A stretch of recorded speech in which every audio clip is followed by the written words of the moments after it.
Well, good morning, everybody. Welcome to Morning Coffee Review. Happy July 1st. Holy cow, the year is flying by. And I'm joined here with two folks today, or they're joined with me. I don't even know, but we're going to have some fun. So let's start first. How's it going, Michael? Good, good. Excited today. We brought our buddy Dustin Key along the way. I spoke with him last week after Jason reminded me about Dustin, and I was like, oh, yeah, we should probably have him on since today's asking us any questions you have around Bluebeam. But I'm doing well. How are you doing, Dustin? Good, good. Can't complain. Nobody listens anyway. That's right. That's right. That's right. So Dustin is one of our other BCIs here at ATG. We actually have 3 Bluebeam certified instructors, which is the highest certification that Bluebeam provides. And if you ever want to get Bluebeam certified as an instructor, you actually can. It is on their website. You can. It is. Last time I looked, it's actually done virtual. And I don't know if it's self-paced now, because it sounds like you could schedule it as quick as possible. So it may be self-paced. I'd have to relook at that. I didn't really get it defined, but you can take that course and register online. I think the price is probably still around the same. It's around $6,000. I should probably look it up. Wasn't it like 35? It's more than 3,000 last I checked, but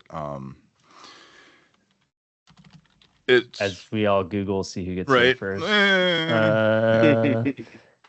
Instead of just, But yeah, the BCI program assuming. is not just about the software. I mean, there's really no picks and clicks. It's more about how to train people, how do adults learn, how to structure classes. So it doesn't really apply to everybody in your particular career, but for what we do here at ATG, it was pretty darn solid. Yeah, and it's only 3,000. Well, not only. I'm sorry. But yeah. Oh, so yeah, it is new dates coming soon. So it's online though. You don't it used to be in person. Dustin, did you have to fly out? Was yours online? No, mine was virtual.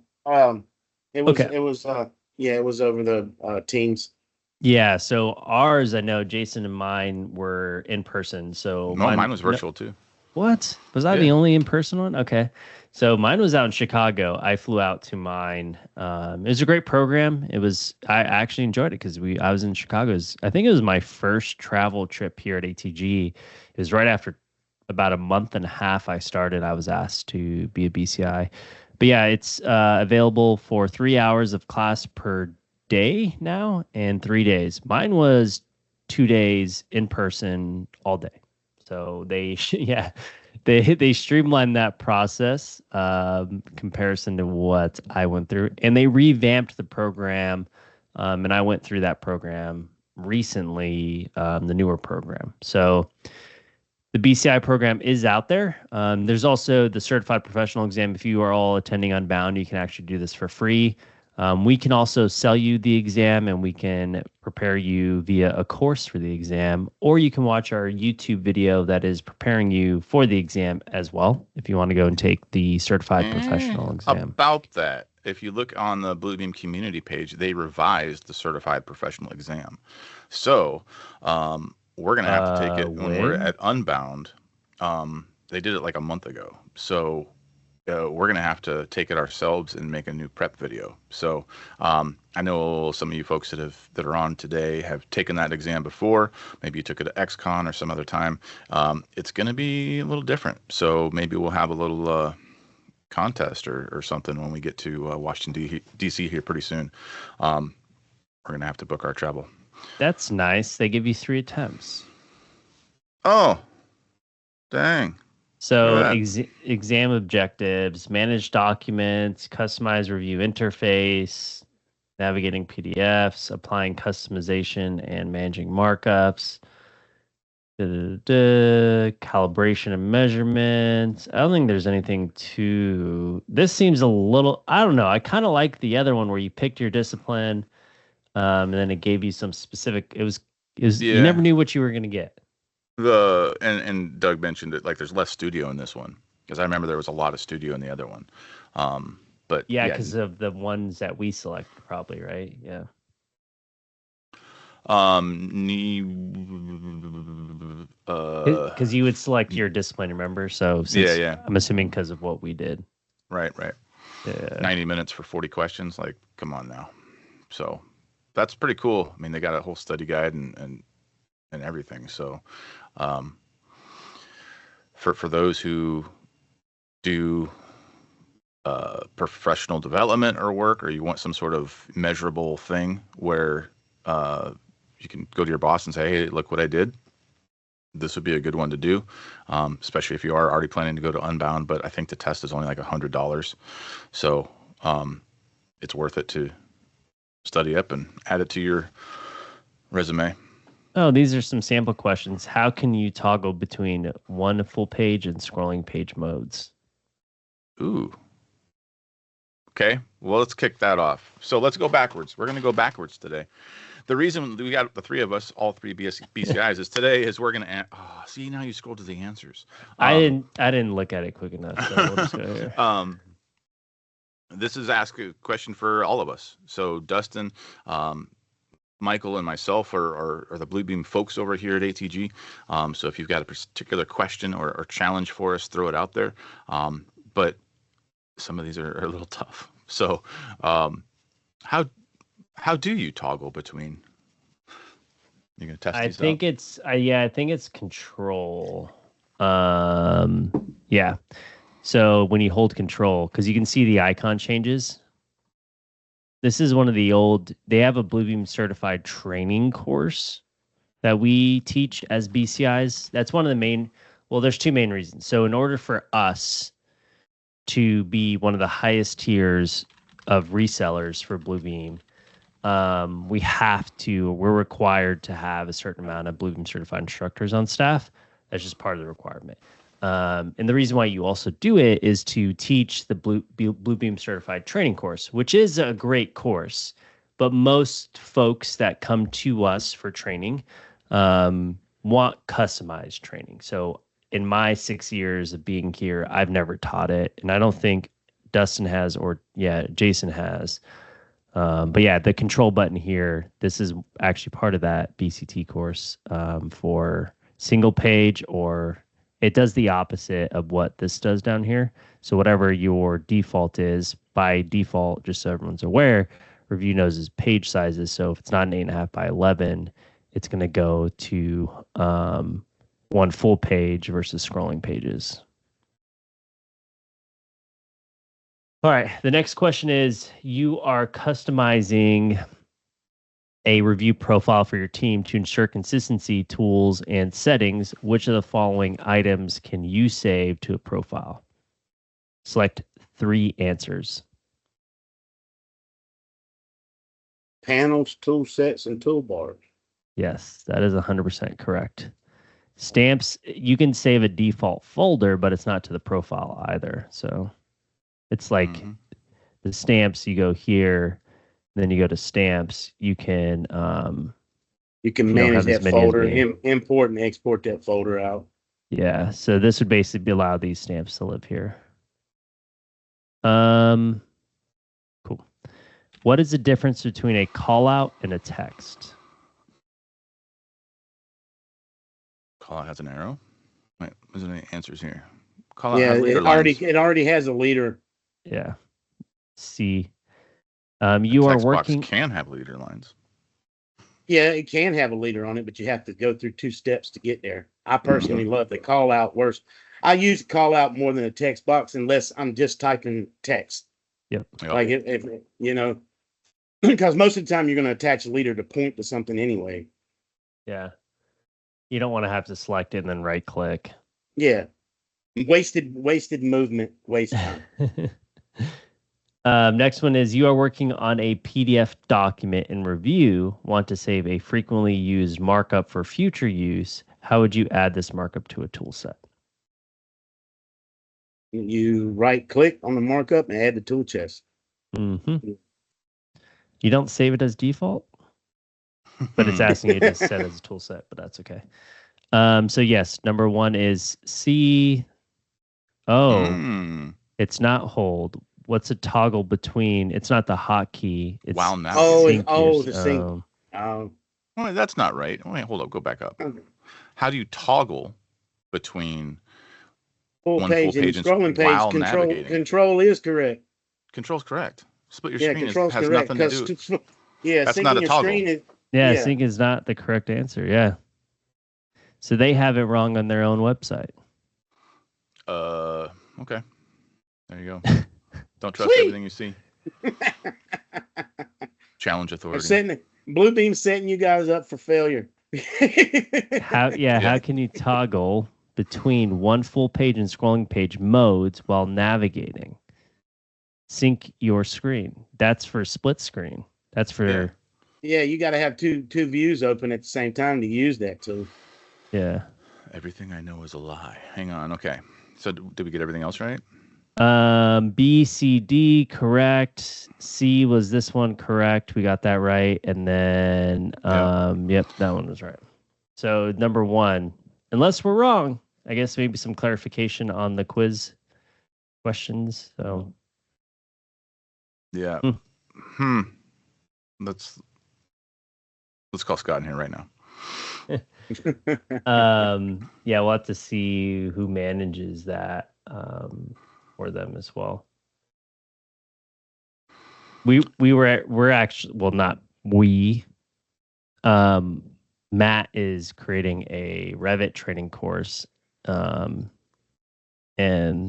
that reminded me about quizzes in general and just test taking for myself because it's been a while. Well, I guess we take the global E, like our greater U courses, but it's a lot different in comparison to what we do for like advanced quiz taking, I guess. Okay, well, I guess that's no, because I created the quizzes as well. My intention wasn't to make the hardest quiz in the world because it's a 101 class. So it just reminds you about, Revit assessment. I'm sorry, Matt. Just reinvigorating how quiz taking is not a normal day-to-day thing that we do nowadays. Nope. Maybe you need to. I mean, now that you're getting older, it's time to talk about crosswords. Oh my gosh. I'm more concerned with my health. I think it's one of those things where you're like, I remember doing that a lot when I was younger and saying, "Oh, I'll worry about it when I get older." It caught up real quick. And you still young, man. But I mean, you have to be healthy, right? You have to be active, which I am, just not as much as I used to be. And you have to eat the right foods now in comparison than you used to. Like, I mean, think about when you're younger, you can just eat whatever you want. And there's really no high impact because you're typically active, doing things every day, not sitting at a desk all day. But so make sure you eat breakfast, lunch, and dinner, everybody. And then you can have as much coffee as you want. The funny thing about that is when you take intermediate fast, they tell you to drink coffee to curb your appetite. And that's probably what it did for me all day, right? Curb my appetite. Yeah. Interesting. All righty. So what questions do we have from everybody in the community? This is your time to ask us questions. And if we don't have any, I'll go through because I have a bunch of things on my YouTube channel where people have asked questions, and we'll maybe run through some of those. Because not a lot of people ask questions on the ATG one, so we'll go through some of mine if no one has any here. And while you're pulling those up, a couple things. It is July 1st. Therefore, it is Civil Chat Day over on Brian Haley's channel. So today, 12:30 Central Time, the Civil Chat, just find Brian Haley. It's a similar format to what we do here, but all about civil engineering and civil 3D stuff. So always good stuff. Brian's been a long time supporter of MCR, and we like to support him as well. Second of all, speaking of friends in the community, Troy DeGroot launched some free line types today. So over on his U Chapter 2 page, there's some free downloads for tool sets, and he's got all sorts of stuff on there. But I just saw this morning he posted he made a whole bunch of line types for free. So, we like to support our friends in the community. Troy's a good dude. Looking forward to seeing him in Washington, D.C. And yeah, go check out his page and his community and get some free stuff. Yep. Yeah. So cool. Thank you for this one. You're really taking a risk here, my friend. I've seen some pretty unhinged YouTube comments. I agree, Jason. I host 2 YouTube channels, and I've only seen like a couple on my other one.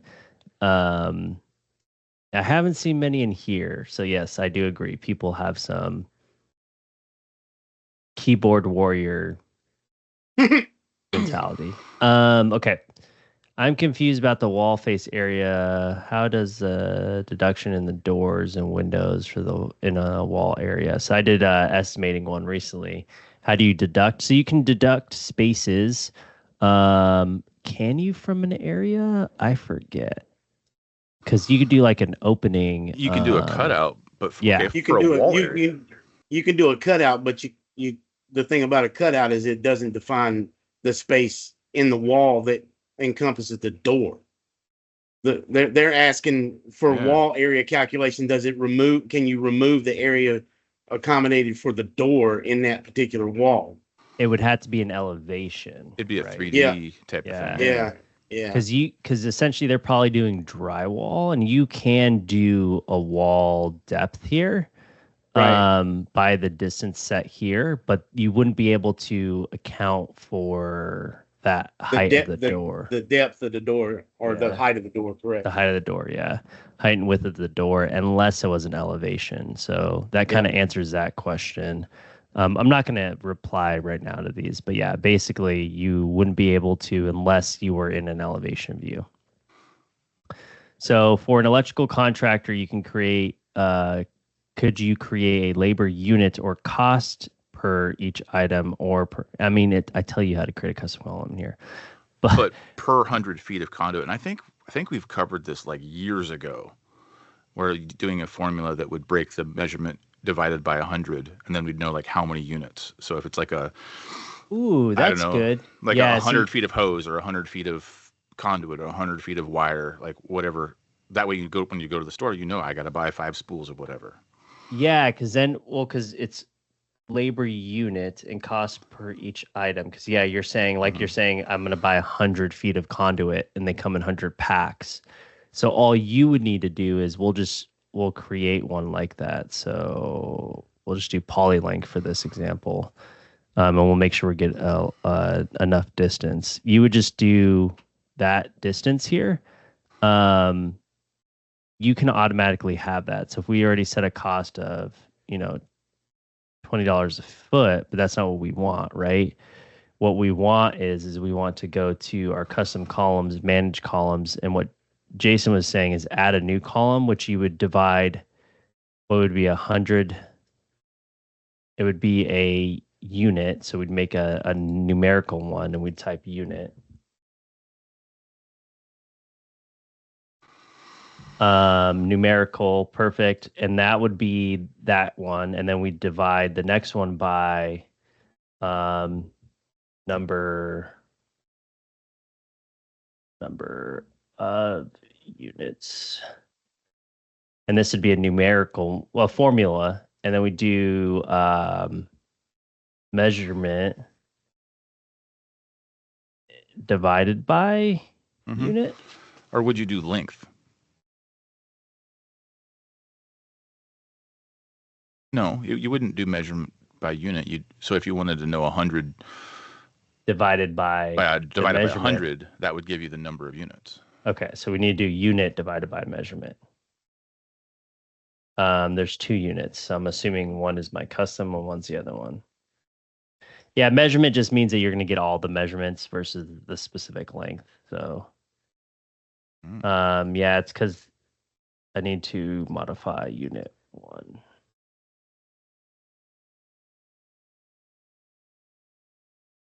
So I know which one it is. So we'll do.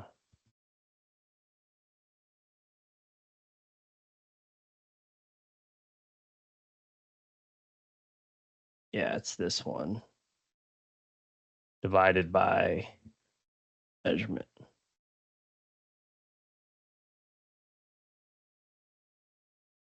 And then we would just do 100. So that's what they're saying. Oh.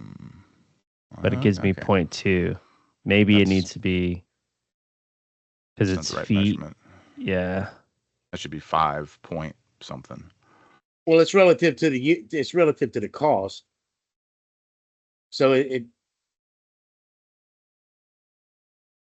maybe it needs to be. You're dividing. Basically, it's saying you're dividing the cost by the number of units. That's why you're getting a 0.20. Oh, you need to go backwards. Measurement divided by unit. Yeah. That's how I had it before, but I thought I was wrong. Okay. Unit 1. There we go. There we go. There we go. So now you know why or how many units you need to buy with the store. Yep. And then you could do unit cost. How much is per unit? So then you would just do a new column, manage, and then add unit cost. I mean, all this, I'm using Excel more and more. All this could be done in Excel. I'd probably get things into Excel, but if you want to just do it in here, we do 5. So we do number of units times I don't have a unit cost. You have to put one in there. Yeah.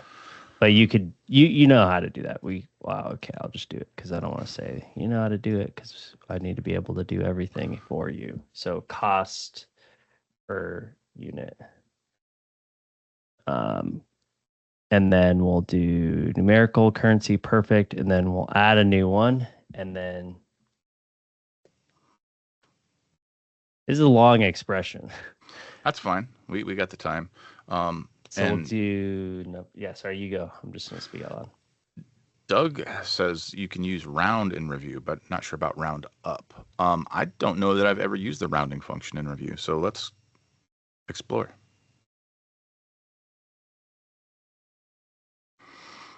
I don't even know where it is. Yeah, we're due currency. So here we go. So this one is going to be cost per unit. I don't know. We'll do $200. Yeah. So there you go. And maybe you don't want to. Yeah, maybe you don't want to round up. Maybe you want the decimal so you can get the full numerical number of. But maybe you would want to round up because you're gonna have to buy another 100 feet. See, I would round up. You know why? Would you? When you go to Home Depot and you're at the self-checkout, if I got to run the scanner 5 times instead of 1 time, that's more of my time. So I'm charging everything. So there's a round, but there's no if. So how would you just do? Because I would do an if-then statement. See if it goes to 5.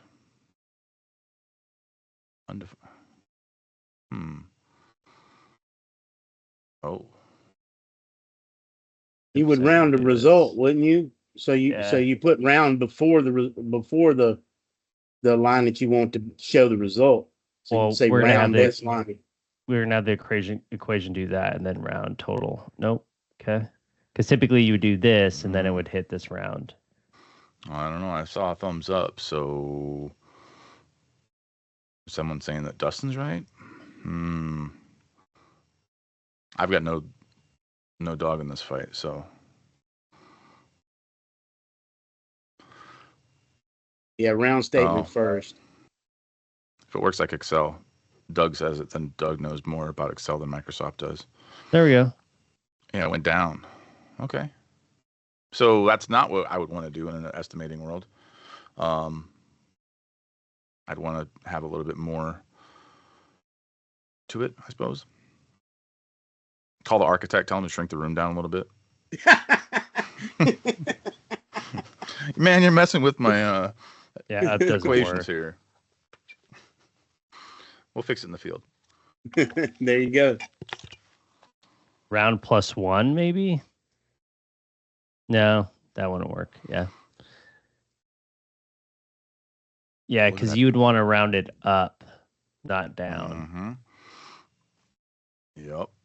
But that answers that question. So. So there's a round up function in Excel. Is there a round up in here? Let's just try it. It wasn't an what's option. What's the expression? Just type instead of round, do round up. I did up. It wouldn't let me type up. Oh, all one word? Yeah, what was it? Number of units here? Oh, all one word? No, I didn't do all one word. Yeah. Bummer. Or M round is the other one you put in there. M round.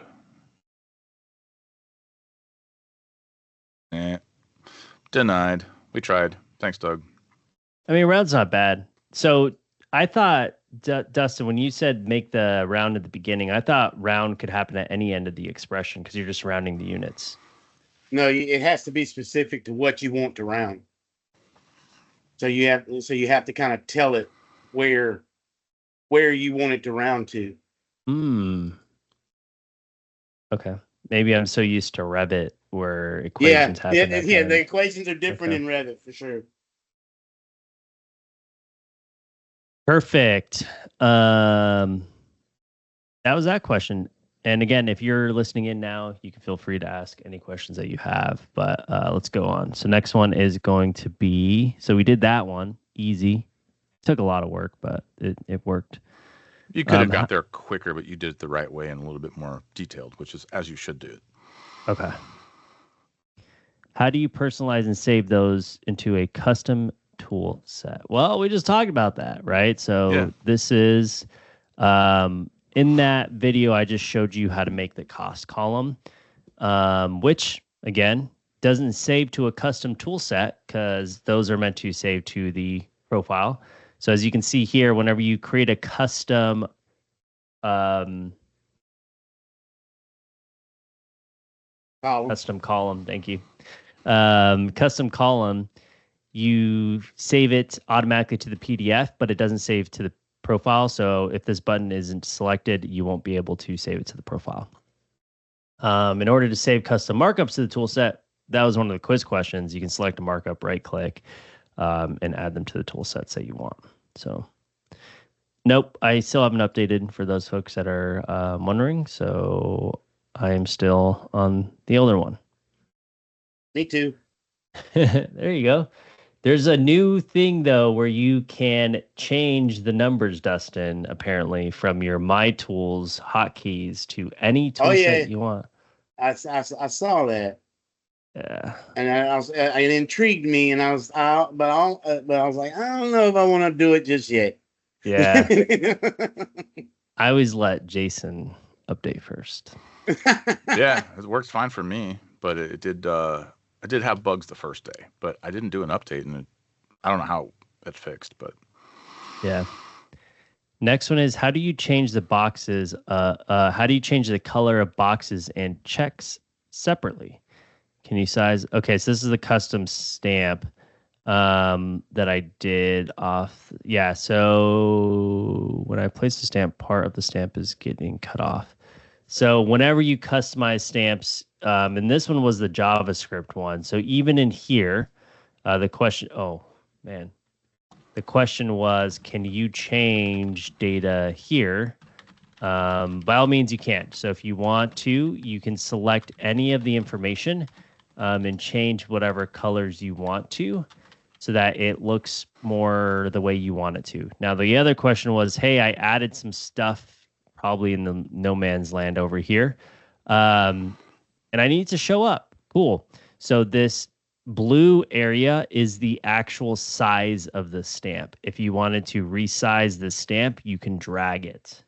And that will allow you to resize the stamp.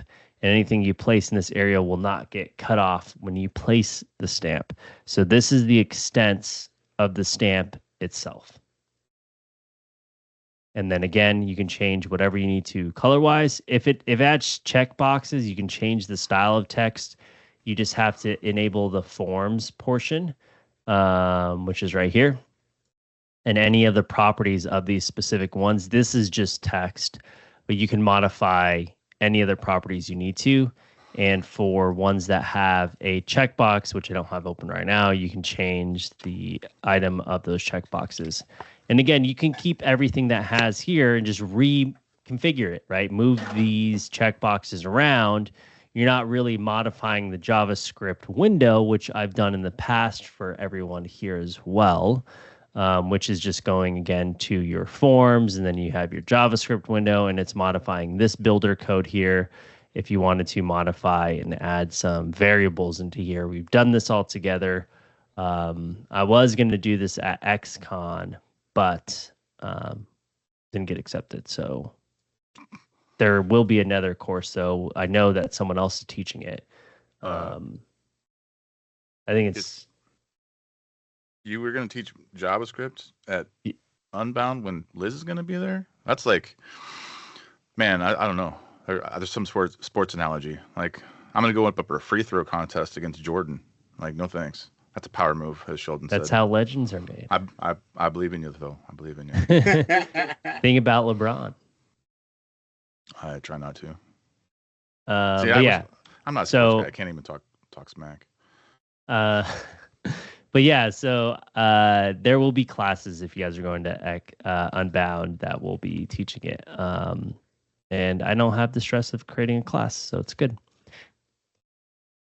Next, let's see. Does any questions come through? Negative. Liz and Isaac are doing a class together. Sweet. So let's go to ones that I have not responded. Some I responded like, I'll make a video. How do you align grid? How do you align to a grid line if the page setup are different across consultants? This is going to be a big one with what's coming out. What's it called, Mr. Stitching? Jason, if you can remember? Yes, stitching with match lines. I think it's called match lines. But yes, this will be a big one when the newest update comes out. They talked about it in the product roadmap. We don't know which update it is, but it's going to happen this year. There is a new stitching solution that's coming out for Bluebeam, so you can stitch PDFs together. Now, that's when we did our roadmap video last week. It said that was available now, but maybe that's just in a beta somewhere. But I would imagine it's coming with the next update. So you guys will probably get it, sometime after Christmas. Yeah. This question is, thanks for sharing. That's not the question. Can you please make a video on layers? Layers is not overextensive. We've talked about layers way a lot in the past, way a lot. It's not enough for a whole video. But we're probably due for a refresh. Yeah, but we need to tailor it into something like toolsets. Okay. Right. But yeah, so layers, just going through and adding a markup to a layer. Right click, add a layer, or toolsets. You can right click an active markup in the toolset and then just add to a layer. Have you done a lot of trainings? So if folks weren't aware, Dustin does majority of our Bluebeam trainings now. Do a lot of people request for layer training when you're in Bluebeam? Well, I teach it as part of my workflow. Oh, okay. Yeah, so I use layers in a couple of different ways. I leverage them a little bit differently than most people would probably think about. Like, I think of it as projects that have multiple contributors. Everybody's assigned a layer. That way you can keep your PDF clean and look at, and you don't have to use the filter function inside of the markups list. You can just cut everybody's layer off except for the one that you want to look at. Also do it relevant to type of markup. So if it's just a standard markup, it goes on one layer. If it's an image or a text box that describes what's in the image, all of that gets layered as well so that you can keep your PDF clean and manage all the information relatively easy without having, cross and do a bunch of filtering with the markups list. Yeah, so your goal is to layer for everything. That makes sense. Not necessarily everything, but depending on what you're doing, in some cases it makes sense. Like, I've worked on projects that had 5 engineers all adding comments at the same time and 3 people chasing those red lines. So those processes helped us keep one person chasing one set of red lines and not everybody kind of doing their own thing. Yeah. So basically, Dustin's workflow is to make sure it's clean and effective for people to review documents versus using the filter. Because remember, folks, the filter down here only grays those out. So you still have busy work on the PDF that's still going to encroach on your PDF set. So just be aware of that, which is smart. The other way would be to hide, but then you have this annoying... You'd have to go and hide everything. Then you got to remember that you hit it. Yeah. Whereas if you got it in the layer, you can see the layers that are on and off. Yep. Yeah. So layers can be used for a lot of things. I love that workflow. And that's great. So even when you're going through training versus online e-learning, instructor-led training is one of the best because there is best practices. We don't teach we have a curriculum that's not the BCT training. It's a curriculum that no one else offers. I went through and created it. Dustin is now executing on it. And it's one of those things where you get best practices. There's a guideline of what Dustin will teach you, but there will always be those best practices from someone actively working in the solution every single day. So good stuff there. Feel free to reach out to us if you are looking for some training for your team. But as always, there is tools out there. There's our YouTube channel at ATG USA and then Bluebeam University. I always recommend starting there unless you want not a self-paced and some instructor-led training where you get some feedback. I was talking to my wife who's back in school. This is a whole story. Don't worry. It will have a meaningful execution here, okay? She's going back to school, right, for her advanced stenography program, and she is doing self-paced class. Oh, boy. No feedback from an instructor. Oh, man. Yes. That's tough. That's tough. As an adult, right? Way different now that we are adults and how we learn.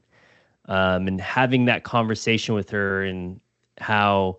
it's meaningful to have a instructor when they do have instructor time that gives meaningful feedback and communication. But two, having a dedicated instructor as you're going through lessons is more valuable now as adult learning than it is versus self-paced.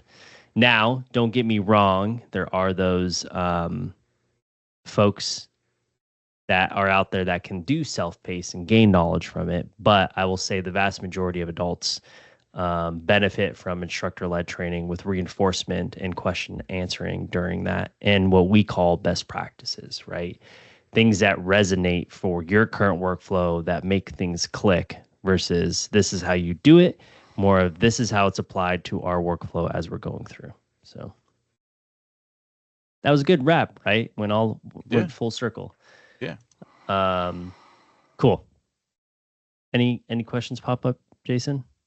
No questions, but I was just thinking about the whole self-paced learning thing because yeah, the instructor feedback is real, and then also like the structure of knowing that you have to be somewhere at 2:00 or 8:00 or whatever. Yeah. And then you got to be engaged. Yeah. Makes a big difference. I know for me, big surprise for y'all listening, that I get sort of sidetracked in ADD and squirrels and whatever else comes on when ding here and a different ding over there and the phone ringing. And there's no way that I could do a self-paced learning on my own without structure. And then I also need an instructor to say, hey, camera on, eyes over here. What are we doing? Jason, did you get that? You know, and I need it more for reinforcement because I get in my head of like, hey, is this actually right way of doing something versus the wrong way? So mine's more of I need that instructor for reinforcement, whereas yours is like, hey, focus, right? Mm-hmm. Yeah. What about you, Dustin? Are you self-paced, or you feel like it depends on what I'm learning? If I'm interested in something, I can do it self-paced. Because my goal would be to get to the end, but if for the most part I like instructor led because you can ask real world questions, whereas in a self-paced environment you're kind of boxed into the question and answer. There's no expansion on that. It's just what the question is and what the answer is and how you get there. Yeah. I personally like being able to ask questions when needed.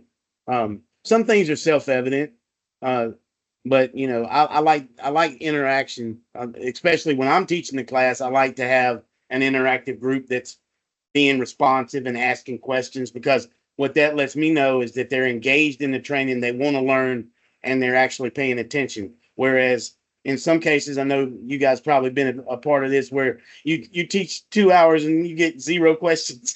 Yeah. And it's like, and no one like, talks. Yeah, nobody says anything. So you don't even know if you're reaching anybody within the group. So I like the interactive portion of it. Yeah. And that's when you just rely on your experience of, I've been here, I've taught this, I know I'm executing. But it's always more fun when you have people that are interactive. Oh yeah, absolutely.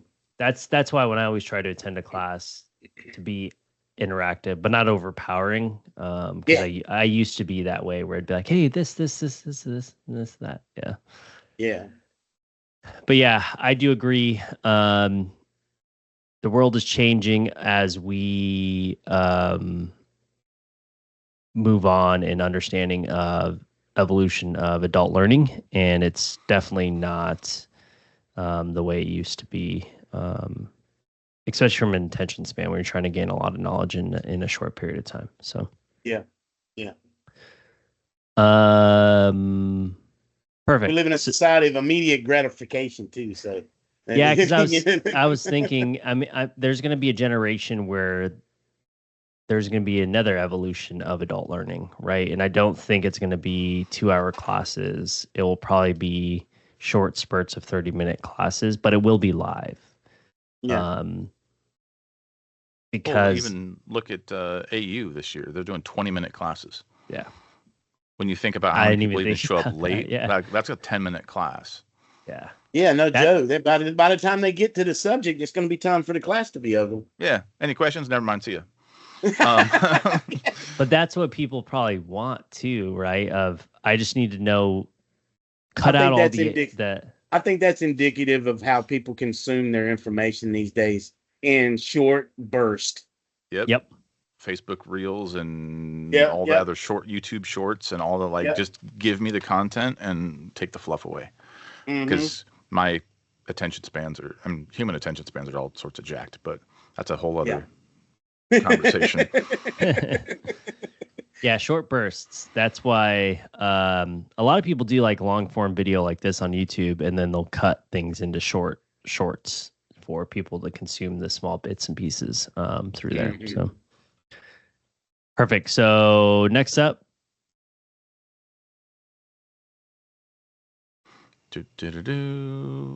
See, there isn't crazy ones, Jason, yet, right? We haven't gotten anything crazy. You'd be surprised. I mean, grabbing it accurate. That's just scaling, right? I think I have a blog on that on our YouTube. I mean, on our website. So, like, how to scale. Can you create a masonry video? So I don't know if you would ever be able to count how many masonry blocks you would need. I think you would do what a mason probably does, which is an area divided by like the overall length and height to get your amount of CMU blocks you need for a building. How does a mason quantify? Let me ask you that, Dustin. How does a mason quantify how many blocks of CMU they need? I mean, most of the time it's just brick.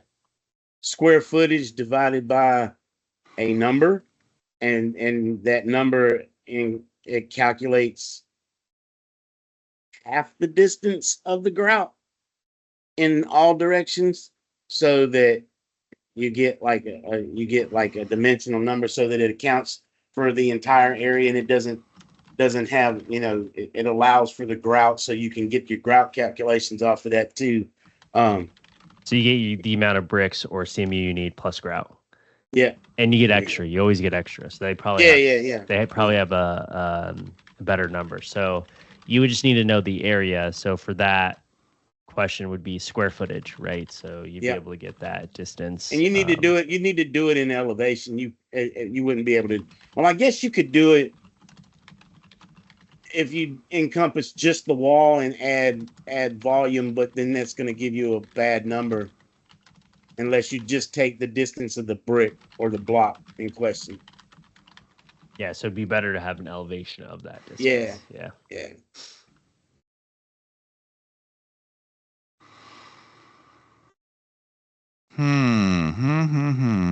Dynamic date. I think I put built that in. Okay. Yeah.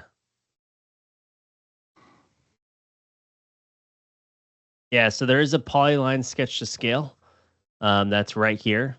So in order to go through and do a polyline, you select a point, and you're just telling it the distance. So whatever that distance is that you need it to be. So if I need it to be 100 feet, there we are. And then you can go to the next one. Maybe I need this one to be 150 feet off the page. And then at this one, you could do, so if I do 120, and then you do tab, you could do this at like a 45. Let's do this at a 90. I'm probably gonna have to do negative. It's cool. You gotta do a negative number. You gotta do a negative number. Yeah, you'd have to do negative 45. There we go. Yeah. I hit escape. But yeah, so that's how you can go through and sketch the scale for polylines. We're getting more and more. I know we talked about this, how Revu's not a design tool. However, we're getting more and more. Yeah, I don't know if that statement's true anymore. Yeah, we're getting more and more questions asking. I think I'm not going to say AutoCAD's going to go away.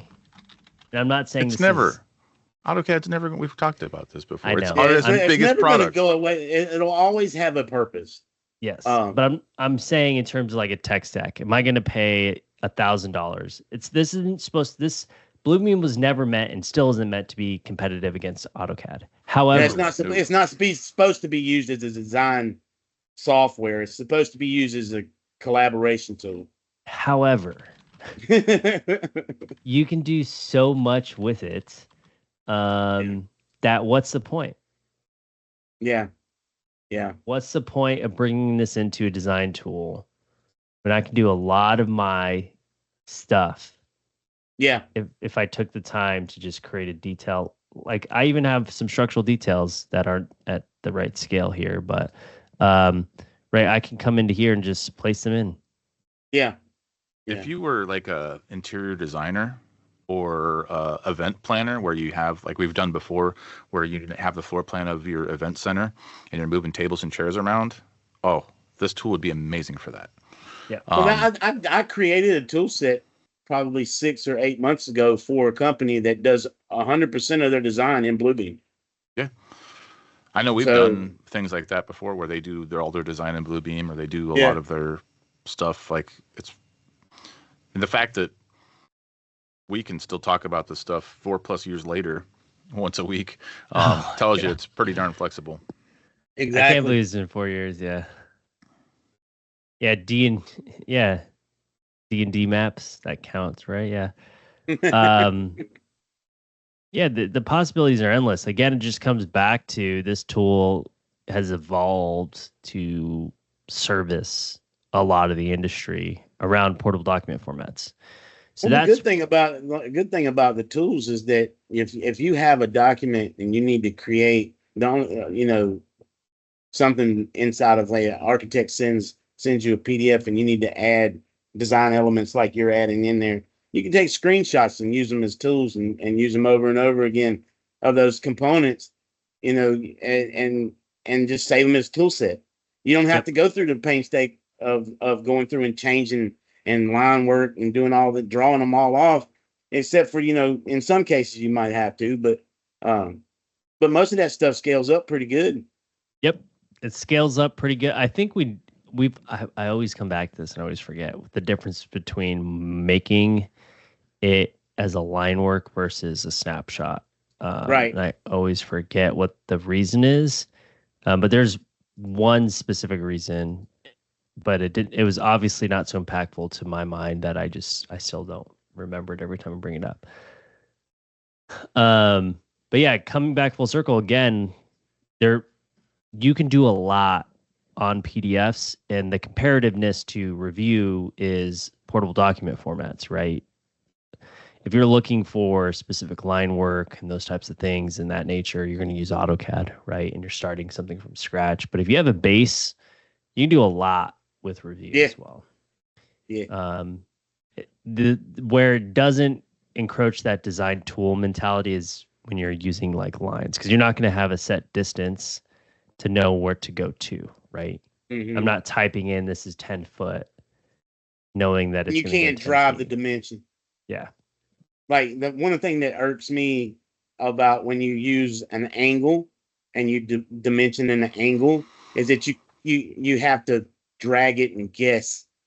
Yep. you know what I'm saying? You can't drive it to a dimension to draw accurately an angle unless you're using the Polyline sketch to scale. Yep. Yeah. So what Dustin's saying that I can't drive this at a set angle because all you get is orthogonal. Yeah.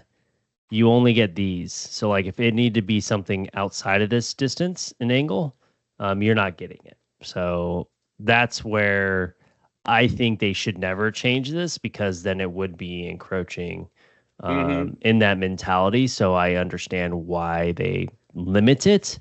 And I also understand why people are frustrated. Well, then that's, again, why you use AutoCAD, right? That's what that solution is built for in comparative to what this solution is built for. So perfect.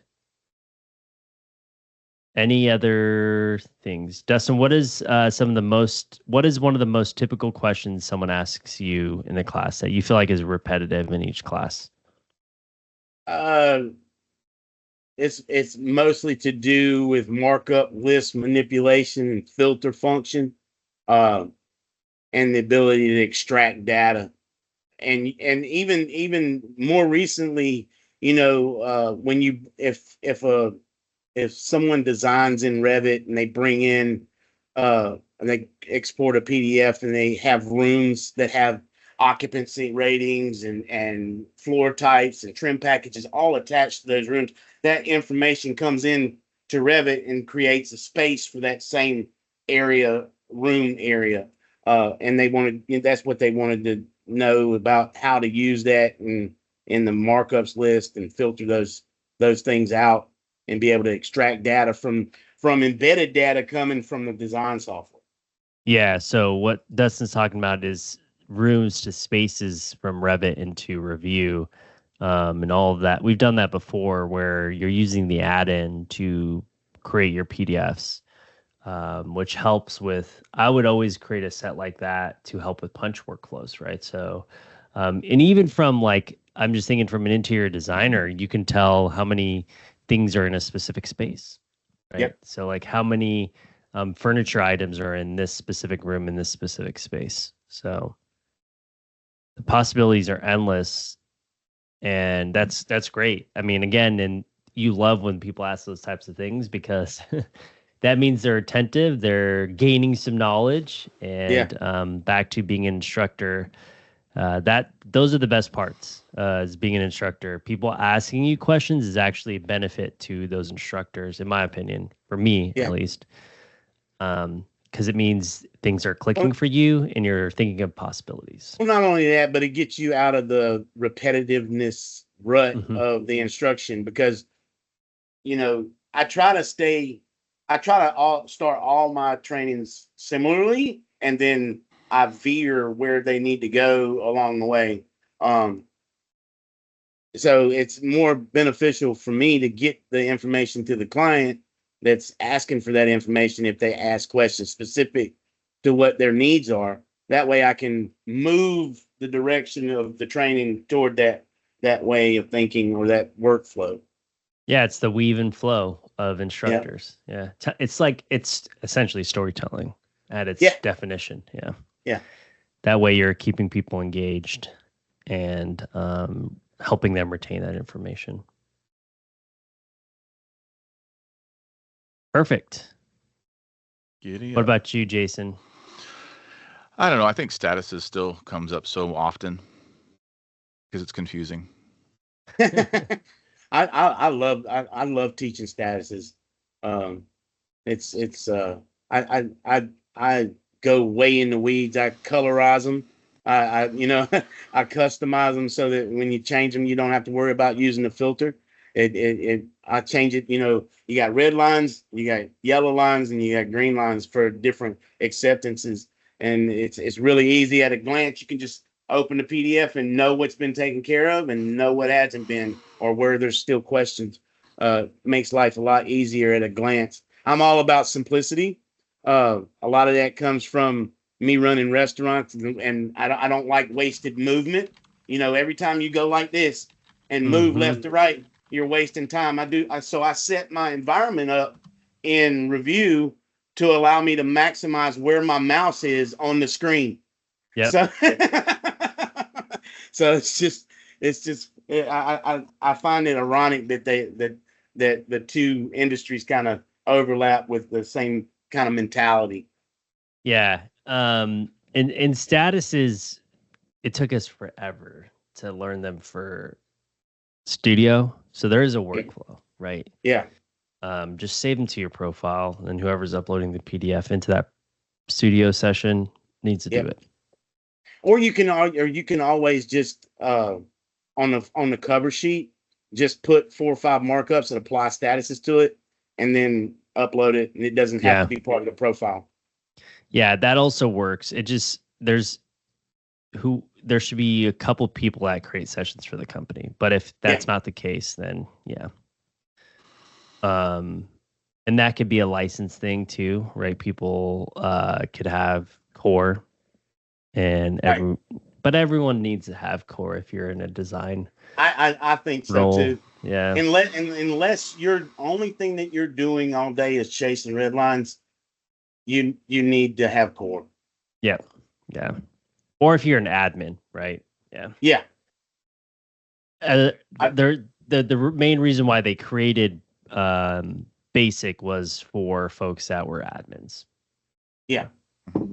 Or like Dustin said, that's a good use case too. Like if you're chasing red lines, you need to change some statuses, and you're just going through and chasing them. So. Yep. Well, perfect. We appreciate you joining us today, Dustin. As we went through some questions, it was good insight of understanding adult learning and your insight on what you offer here at ATG for instructor-led training. And that's it. What do you have, Jason? Thanks as always for joining us, Dustin, and thanks for everybody who's tuned in live. And we will see you all next week. Don't know what our topic is quite yet. We'll work on that, but as usual, keep an eye out for any communication from ATG, and we will get you rolling. Yeah, perfect. Thanks again, Dustin, for joining us. No problem. Enjoyed it. Yeah, it was good. And we'll see everyone next week. Thanks, everybody. Hey there, thanks for tuning in. If you like this video, make sure to subscribe and check out some of the other content on our channel.